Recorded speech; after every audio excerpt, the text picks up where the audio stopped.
Good morning everybody. Optimal success trajectory की online classes में आपका स्वागत है। आज हम लोग फ्रिक्शन के बारे में डिस्कस करेंगे कि what actually is friction. So let us start. सबसे पहले friction is an electromagnetic force. Nature में 4 टाइप के फोर्सेस होते हैं, out of which friction is an electromagnetic force. That is it exist because of electromagnetic interaction between two surfaces. The second point is direction of friction force. So friction acts along the plane of surface of contact. दो bodies का जो surface of contact है, friction की direction उसके along होती है. Third is friction do not oppose motion. इसको याद रखिएगा, बहुत इंपॉर्टेंट पॉइंट है. Friction do not oppose motion but opposes relative motion. Friction motion का अपोज नहीं करता बल्कि रिलेटिव मोशन का अपोज करता है. फ्रिक्शन कोशिश करता है कि दो सरफेसेस जो कांटेक्ट में हैं वो एक साथ मूव करें. अगर उनके बीच में रिलेटिव मोशन की टेंडेंसी है तो फ्रिक्शन उस रिलेटिव मोशन की टेंडेंसी का अपोज करेगा, मोशन का अपोज नहीं. Another point is friction is of two types in pure translational motion. यदि बॉडी के रिजिड बॉडी की यदि मैं बात करूं, उसके सारे पॉइंट्स का वेलोसिटी सेम है तो इसको प्योर ट्रांसलेशनल मोशन कहा जाता है. और प्योर ट्रांसलेशनल मोशन में दो टाइप के फ्रिक्शंस डिफाइंड हैं. The first is static friction. Static friction acts between surfaces of contact before relative motion has started.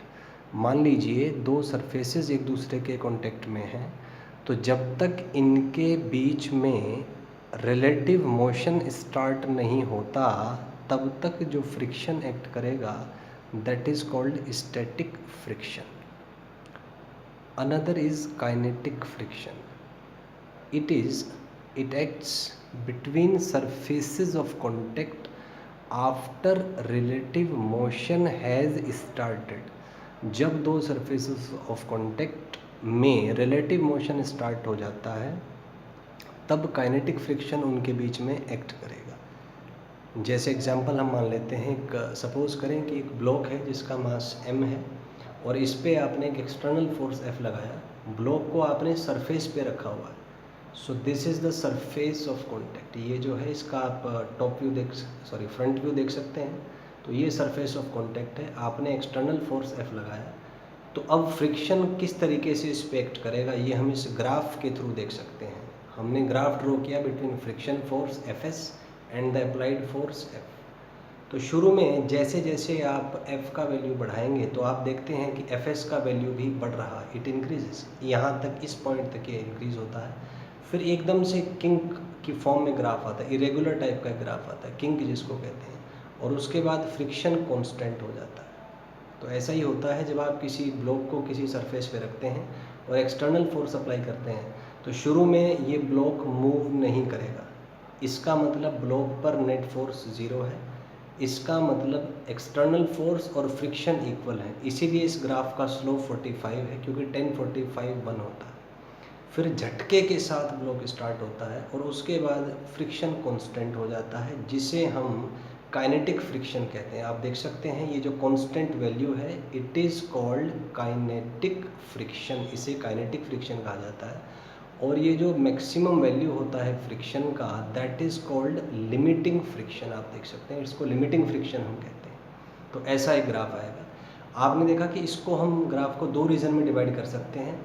This reason, ये जो रीज़न है वो तब है जब रिलेटिव मोशन स्टार्ट नहीं हुआ है और ये वो तब है जब रिलेटिव मोशन स्टार्ट हो चुका है. कुछ इंपॉर्टेंट पॉइंट्स हैं इसमें, जैसे लिमिटिंग फ्रिक्शन काइनेटिक फ्रिक्शन से ज़्यादा होता है जबकि स्टैटिक फ्रिक्शन 0 से लिमिटिंग फ्रिक्शन के बीच में होता है. और इसीलिए static friction is called as self adjusting force. Thank you and have a nice day.